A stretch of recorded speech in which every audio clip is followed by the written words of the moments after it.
Olá, bom dia! Olá, bom dia a todos. Estamos aqui para mais um RIC Rural nesta linda manhã de domingo. Vamos então aos assuntos do programa de hoje. Londrina inaugura a estação meteorológica no Parque de Exposições Ney Braga. Mais precisão do clima para o produtor rural. Auxilia para ele entender o melhor momento para fazer a aplicação. Sucessão familiar com o programa Herdeiros do Campo no sistema FAEP-Senar Paraná. O programa Herdeiros do Campo entra aí para provocar as famílias e despertar para a discussão desse processo sucessório, né? Toledo lidera rebanho de suínos no país com 870 mil cabeças. O último trimestre do ano sempre é o melhor trimestre para a suinocultura. O frio na região metropolitana de Curitiba prejudicou a produção de temperos, principalmente a do manjericão. Na região sul do estado do Paraná são regiões que todos os anos, consequentemente, ocorre geada e isso acaba prejudicando essas plantas. Coisas da roça, você de casa participando do RIC Rural. E no Sabor da Terra desse domingo, a receita do bolo de fubá com cobertura de goiabada. O programa RIC Rural está no ar.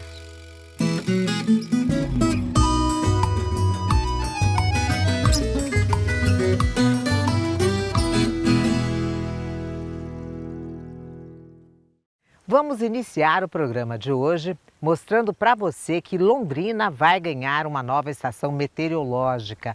Ela vai ficar dentro do Parque de Exposições Ney Braga.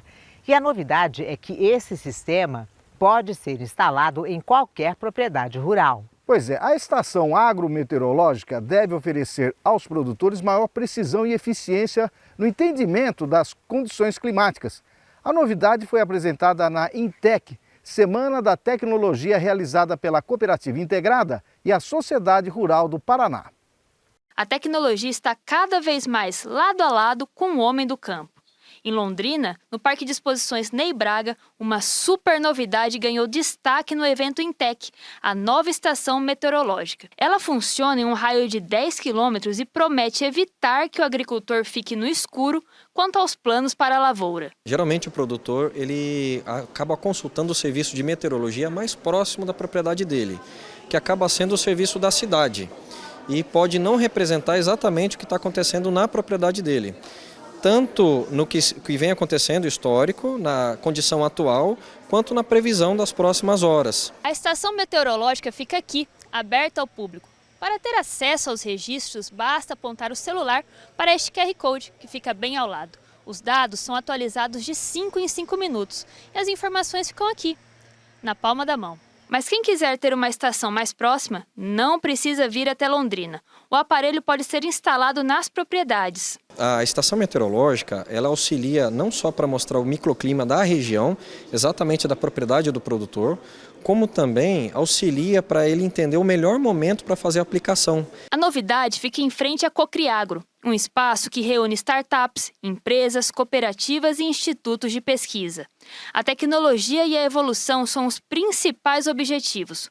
Uma sala foi aberta para ampliar ainda mais essa integração. O Hub será um grande centro de conexão, ou seja, hoje tem uma tal de startup, que são as empresas inovadoras, tá? Com a universidade, com as empresas, com as cooperativas, com as instituições de pesquisa que tenham essa interação e que essas startups possam estar criando serviços que levem aos cooperados e aos agricultores no geral, Brasil afora. E tudo isso está no Parque Tecnológico SRP Valley, no primeiro e único ponto de tecnologia e inovação do agro no Brasil. Trazer para o homem do campo, ou até melhor, segurar o homem no campo. Hoje, com melhores técnicas, você produz mais, você tem acesso a mais informações. Esse da estação hoje é fundamental porque você se torna mais produtivo e mais econômico no que você faz. Este cenário é o futuro. A cada dia mais a modernidade deve estar presente no campo. Bom, gente, quanto mais informações sobre o clima, melhor para os produtores, não é mesmo? Bom, e a sucessão familiar na propriedade rural é fundamental, já que ela está diretamente relacionada ao sucesso da atividade no campo e nos negócios da família rural.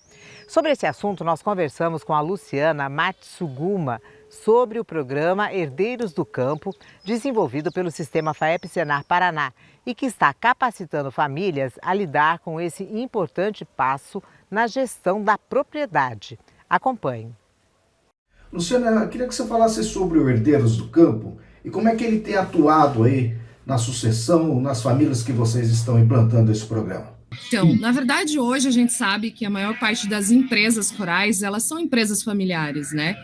E são empresas que dependem diretamente dessa gestão familiar, que exerce tanto o papel da família como o papel do profissional ali, tanto da atividade diária como a própria gestão propriamente dita, né? E tem uma influência totalmente direta num contexto social, né? A continuidade dessas atividades aí, porque o estado do Paraná tem propriedades aí com 50, 60, tem alguns casos com mais 100 anos, né, dentro da família. Então, é assim, como gerir essas propriedades que têm um imobilizado muito alto investido nos últimos anos e como manter isso nas próximas gerações, né? E aí o programa Herdeiros do Campo entra aí para provocar as famílias e despertar para a discussão desse processo sucessório, né? Luciana, então, quando é o momento certo para o patriarca ou a matriarca implantar esse programa na propriedade? É muito engraçada essa pergunta que você está me fazendo, porque hoje pela manhã, conversando com alguns técnicos, me veio essa resposta a partir do momento de uma conversa que a gente teve avaliativa ali junto à cooperativa.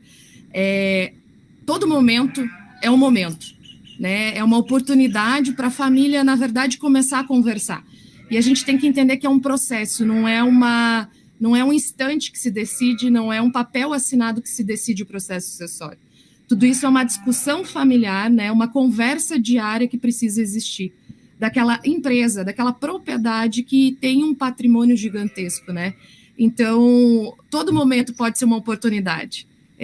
Precisa querer e precisa um envolvimento de todos para essa conversa. Então, não existe um momento certo, existe um momento que cada um decide começar a conversar. Isso pode ser desde os filhos, desde pequeno, que envolvem da atividade, ou também em outras etapas da vida, né, com filhos mais velhos. Isso vai de cada família no seu despertar aí. E há uma certa resistência ainda em passar de pai para filho? Os pais estão aceitando bem? Como é que está isso, hein? Ah, sim, com certeza. Isso ainda é um grande tabu, né? É uma dificuldade ainda muito grande de se conversar com isso, porque não é fácil. Primeiramente, a gente fala sobre sucessão e o primeiro assunto que vem é a questão, mas por que você está querendo discutir isso, sendo que eu sou uma pessoa ainda nova, não aconteceu nada comigo, eu não morri, mas não é sobre isso que nós estamos falando, né? Nós estamos falando sobre continuidade de história, né? E sobre um patrimônio que foi construído. Então, é complicado? Claro que é, porque todo produtor rural, ele tem aquela atividade e aquele dia a dia muito, digamos, frenético, né? Ele não tem um final de semana, é de segunda a segunda. E aí, o fato da gente parar nosso dia a dia, como é que a gente constrói isso, né? Então, isso não é fácil para ninguém, para qualquer geração. Então, a gente sempre está pensando em fazer, mas como é que é? Qual que é aquele momento que eu vou ter o prazer de talvez não fazer nada, ou apenas de opinar, ou apenas de repassar a informação? Isso não é um processo tranquilo, mas ele pode se tornar tranquilo quando a comunicação ela é verdadeira e que ela pode acontecer dentro de uma família, assim, de uma forma de que não precisa ser abrupta, né? Que ela pode ser planejada e não realizada por exclusão, né? Luciano, e para o produtor que está nos assistindo, ele precisa ser convidado para esse curso ou ele percebe que é o momento e procura quem para participar do curso Herdeiros do Campo? É muito importante essa pergunta porque ele não é um programa destinado apenas para o produtor, ele é destinado para a família. Ele é até um programa diferenciado porque são no mínimo 2 gerações. A gente já teve casos aí de ter 3 gerações, o casal e os filhos junto participando. E aquelas pessoas que se sentirem interessadas, as famílias que estiverem escutando, é só procurar pelo Sindicato Patronal Rural mais próximo ou por um escritório regional do Senar Paraná. né? Para aqueles que quiserem saber o endereço, o telefone, o contato direto, é só entrar no www.sistemafaep.org.br, que ali tem todas as informações de todas as regionais, e procurar pelo sindicato para a formação dessa turma aí, para a discussão dessas famílias sobre esses assuntos que envolvem o processo sucessório, né? Que vem desde as questões jurídicas, as questões de gestão e até a questão do desenvolvimento dessa relação de confiança existente na família. Bom, gente, mais informações sobre esse programa, esse projeto Herdeiros do Campo, você tem no Sindicato Rural da sua cidade. E o preço do café voltou a subir esta semana no Paraná. Vamos às cotações. O café em coco R$ 19,75 o quilo. O café beneficiado R$ 1.200 a saca, média estadual. O arroz R$ 95,00 a saca, em Paranavaí, Moarama. O feijão carioca R$ 290,00 a saca, média estadual. E o feijão preto R$ 190,00 a saca, também média estadual. Nós vamos para um rápido intervalo e voltamos mostrando que Toledo é líder na produção de suínos e peixes, de acordo com o levantamento do IBGE. E ainda hoje você vai ver que o frio na região metropolitana de Curitiba prejudicou a produção de temperos, principalmente a do manjericão. Tem também a receita do bolo de fubá com cobertura de goiabada no sabor da terra.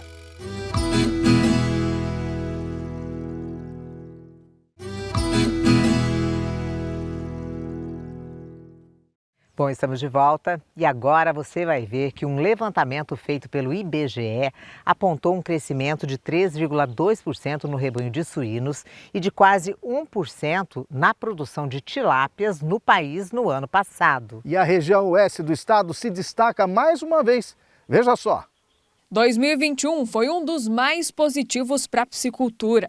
Superou todos os anos anteriores, com 559 mil toneladas. Alta de quase 1% em relação a 2020. Foram pouco mais de 4,5 bilhões de reais arrecadados no setor. A tilápia representa 39% da produção.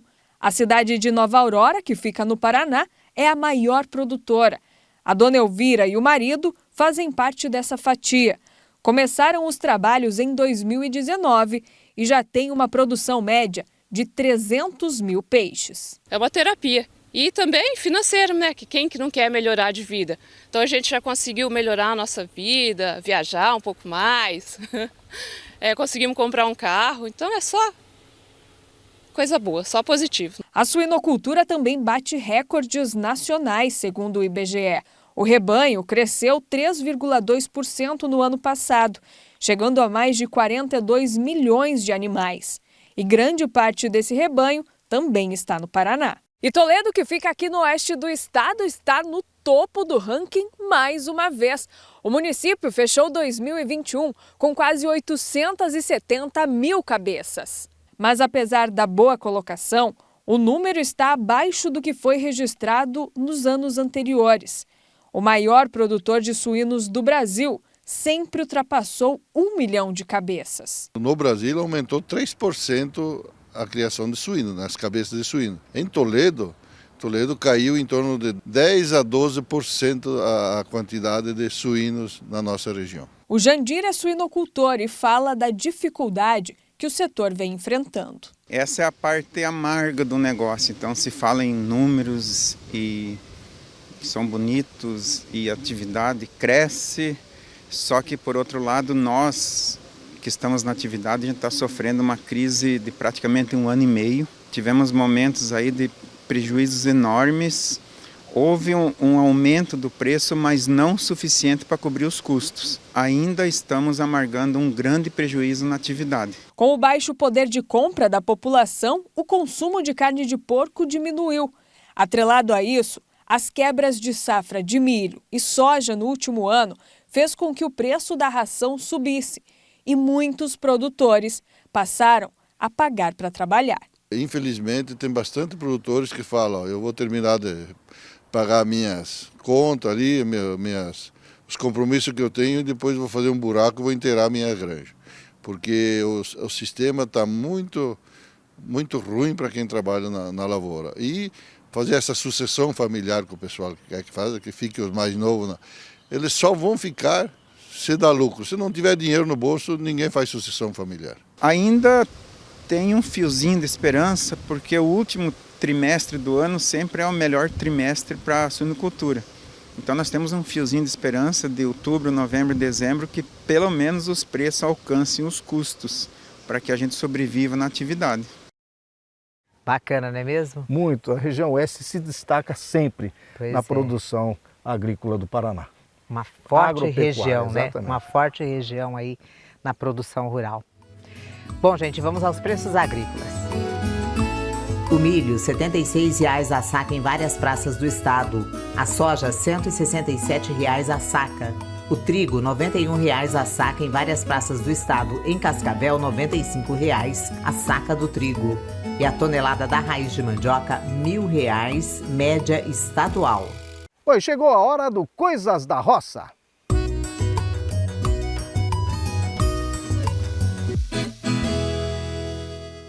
O quadro Coisas da Roça desta semana começa com essa bela imagem enviada pela Cassiane Pereira, de Indaial. Ela nos contou que é o pé de manga no quintal da casa dela. Já o Diego nos enviou a foto da horta da casa da Sônia, em Paissandu. Pela imagem, dá para ver que tem várias opções de verdura. O Antônio Marcos, de Pinhais, enviou o vídeo do pé de laranja Bahia, que está florido, e da horta que ele cultiva também no quintal de casa. A Simone de Piraquara diz que ela e a família assistem o programa todos os domingos. E as imagens são das filhas Carolina e Poliana com alguns dos bichos de estimação. A Carolina com as galinhas e o coelho, e a Poliana com sua cachorrinha Pérola. Já o Valdenir Bonfim, de Sertanópolis, nos enviou a foto dos pés de jabuticaba e goiaba no quintal da casa dele. A Carla de Santo Antônio da Platina compartilhou com a gente algumas imagens do dia a dia da família. Tem a pequena Maria no pé de ingá, tem a vovó tratando do boi e ela e o Faruque, seu cãozinho de estimação. O Jaime Alberto, de São José dos Pinhais, disse que também é fã do programa e nos enviou algumas imagens da chácara da família. Os pés de laranja todos floridos e o pé de quincã. E quem está participando do quadro novamente é o Gabriel de Campo Largo. Dessa vez ele nos enviou as fotos das flores de laranjeira e de abacate e nos disse que o cheiro está maravilhoso. A Vitória e sua irmã Bárbara nos disseram que o pai delas, o Sr. Carlos, é super fã do programa e nos enviaram algumas imagens dele na chácara em 4 Barras. Elas nos disseram que atualmente ele está investindo para a criação de gado, mas é uma área de lazer para reunir a família e os amigos. Já a Edna Fialho de Arapongas enviou pra gente imagem da amora em vaso, que cultiva em casa.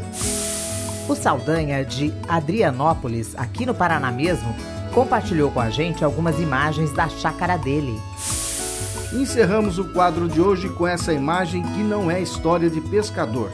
O Rodrigo Rogério de També nos contou que pegou essa piapara de 7,5 kg em uma das suas pescarias no Rio Ivaí. Eita piaparão, hein, ô Rodrigo? Participe do Coisas da Roça você também. Registre um momento bacana da área rural ou de uma imagem que você acha bonita e mande a sua foto ou vídeo para a gente no nosso WhatsApp, que é 44 99855 8787. E lembre de fazer o registro com o celular deitado na horizontal, tá bom? Estamos te esperando. Bom, agora nós vamos para um rápido intervalo e voltamos mostrando que o clima prejudicou a produção de temperos na região de Curitiba. Ainda hoje no Sabor da Terra, a receita do bolo de fubá com cobertura de goiabada.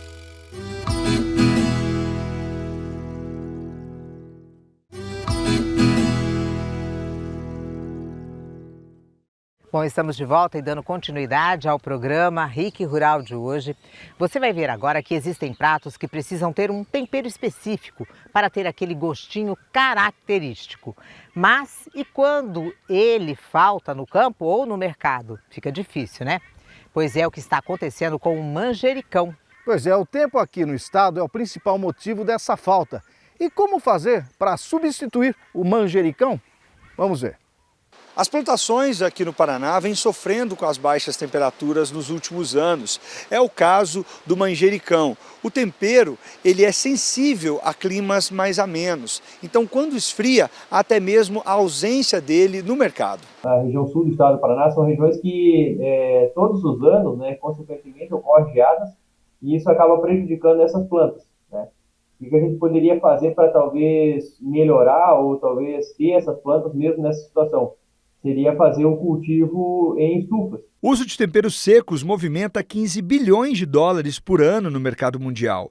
No Paraná, essa produção existe, mas não é tão explorada. Primeiro, acho que tem um retorno, né, financeiro mais interessante, né, para que o produtor pudesse investir nesse cultivo, né, assim, para buscar rentabilidade, né.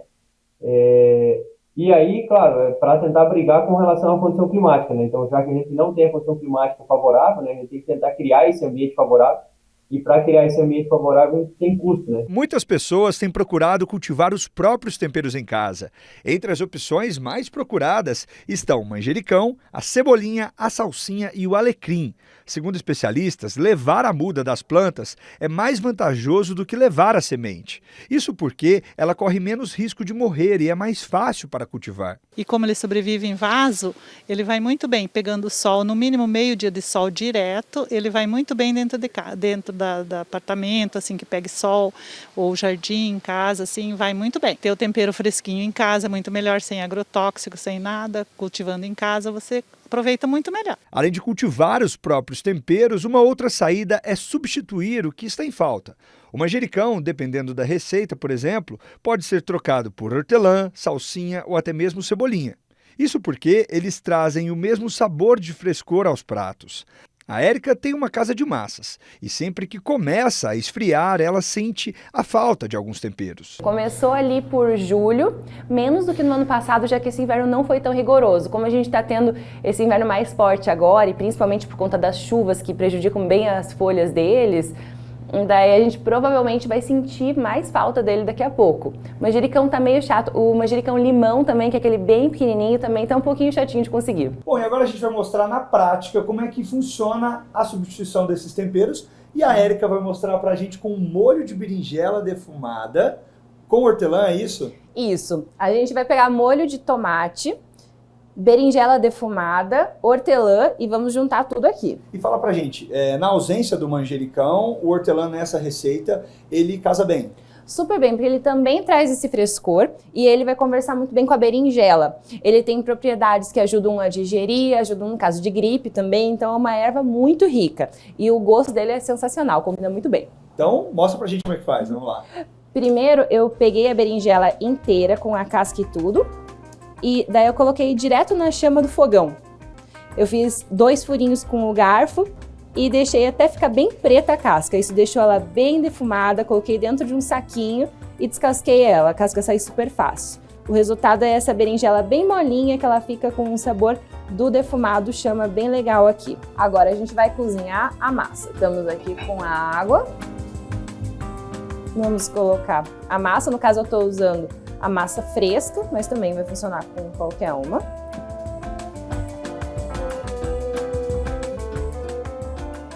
Agora eu tô colocando o molho de tomate para esquentar. Agora eu vou pegar a hortelã direitinho do meu pé. Pego 4 folhinhas aqui. Pica. Deixa ele liberar o aroma. Se liberou, beleza. Vem aqui com a tua massa e joga dentro do molho. Bom, e agora a Érica vai ensinar a gente a montar o prato de uma forma mais bonita, né, Érica? Isso. Conta aí. A gente pega uma pinça fina, a mais fina que tiver, e uma concha. Daí você pega a massa aqui, coloca em cima da concha e usa ela de apoio para conseguir fazer o rolinho perfeito.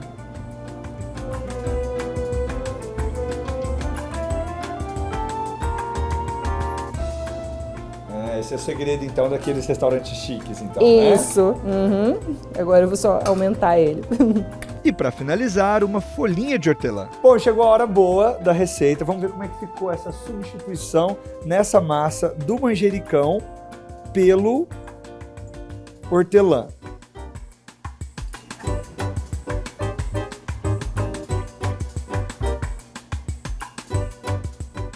Sensacional e realmente o hortelã dá aquele gostinho a mais à massa. Muito bom.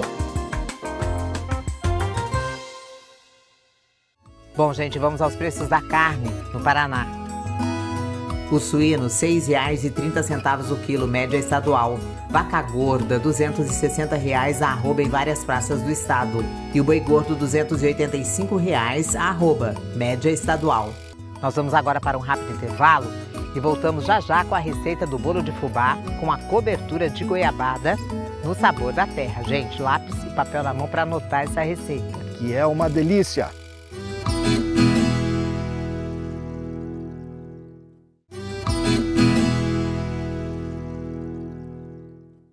Estamos de volta e agora a receita do bolo de fubá com cobertura de goiabada no sabor da terra.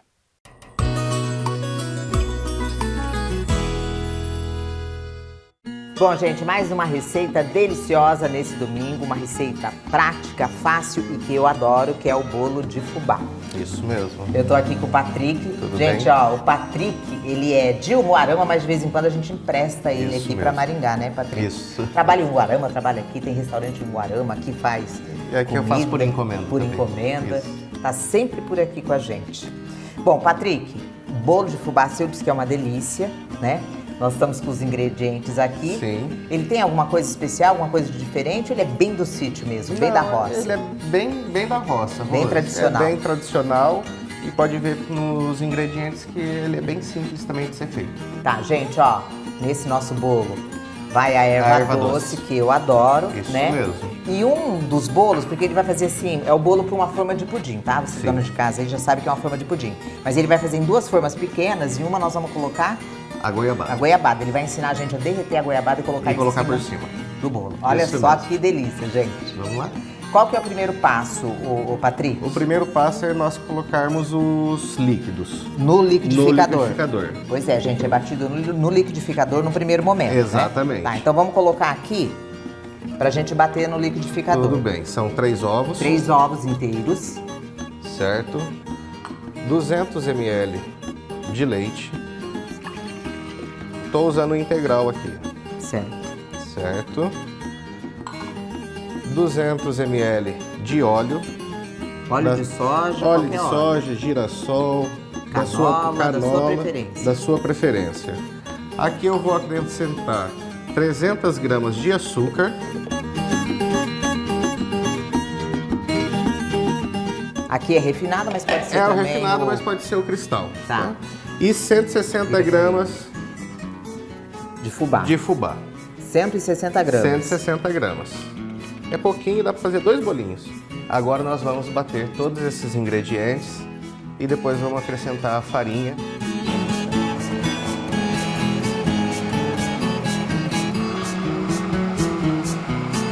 Rose, eu estou despejando aqui nessa travessa porque o meu liquidificador às vezes não aguenta o trigo. Certo. Então eu prefiro bater na mão, acrescentar esse trigo e bater na mão. Uma pitada de sal, eu gosto de colocar para dar uma realçada no sabor do fubá. E aqui eu tenho 160 gramas de farinha de trigo. Peneiradinha já, Peneiradinha, certo. Já posso acrescentar também a minha erva doce. Quanto que tem de erva doce aí? Uma colher? Tem uma colherzinha de sopa. Eu vou misturar e depois que tiver homogeneizado, eu vou colocar o fermento. Tá, gente, sempre que eu venho gravar com o Patrick, na hora que eu chego, eu sempre lembro daquele cantor, Patrick Dumont. Patrick Dumont. Ele cantava uma música que fez muito sucesso aqui no Brasil. Renato, coloca a música aí, enquanto o Patrick bate aqui a massa, que o pessoal de casa também vai lembrar. Eu gostava muito dessa música, gente. How can I let her know that I've got nothing without her love? There I have no place to go, there I have vision without a doubt. I am a symphony without main melody. There I am alone and lost, drawn in a raging deep sea. Agora, para finalizar, o fermento químico. Aqui tem uma colher? Aí tem uma colher em torno de 15 gramas, uma colher de sopa. Foi rapidinho para bater, né, a massa? Ele é muito simples esse bolo e você vai ver que o resultado final vai surpreender. Ele fica bem fofinho, muito saboroso. Pessoal, já peguei a forminha, untei com margarina e o fubá. Eu decidi untar com o fubá. Lembrando que aqui nós estamos colocando em 2 vasilhas, né? Mas em casa pode ser uma só. Uma só. Que é a forma de pudim. Exatamente. Olha como ficou. Exatamente. Não enche mesmo não, né? Não enche que o bolo vai crescer. Vai crescer. Exatamente. Quanto tempo de forno agora? Uns 25 minutos, dependendo do forno que você tenha na sua casa. Exato. Então tá bom, nós vamos levar para assar então, né? 180 graus. Vamos lá.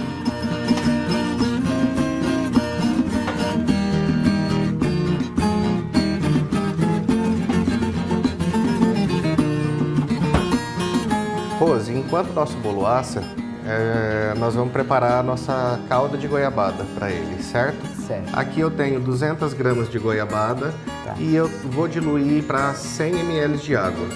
Se você ver que tiver um pouquinho mais duro, tudo você acrescenta um pouquinho mais de água. Então vai ao fogo. E vai ao fogo agora, vamos ficar mexendo até diluir. Certo. Vamos lá então. Aqui. E a água. Agora é só mexer no fogo.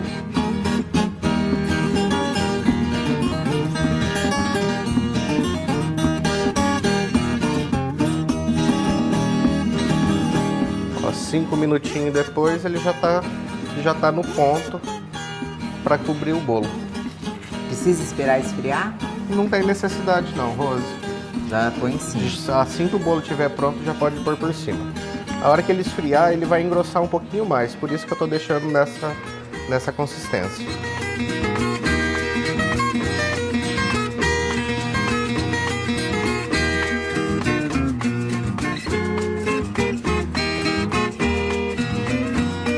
Bom, gente, ó, nós vamos experimentar o nosso bolo aqui que o Patrick fez pra gente com todo carinho. O cheiro, gente, tá uma delícia. Eu adoro bolo de fubá. Vou pegar aqui, né, Patrick, assim? Isso mesmo. Ó, vamos servir.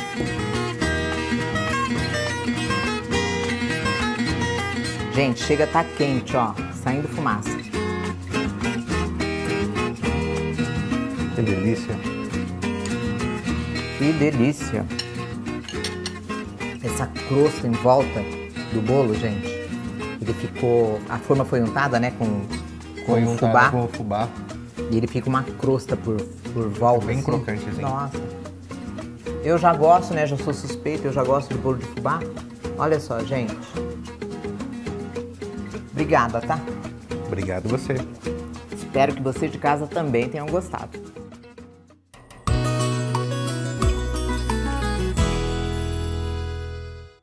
Olha, esse bolo com um cafezinho feito na hora, que nem eu provei lá em casa, que delícia. Uma delícia, gente. É, e facinho de fazer, né? Fácil, bem fácil.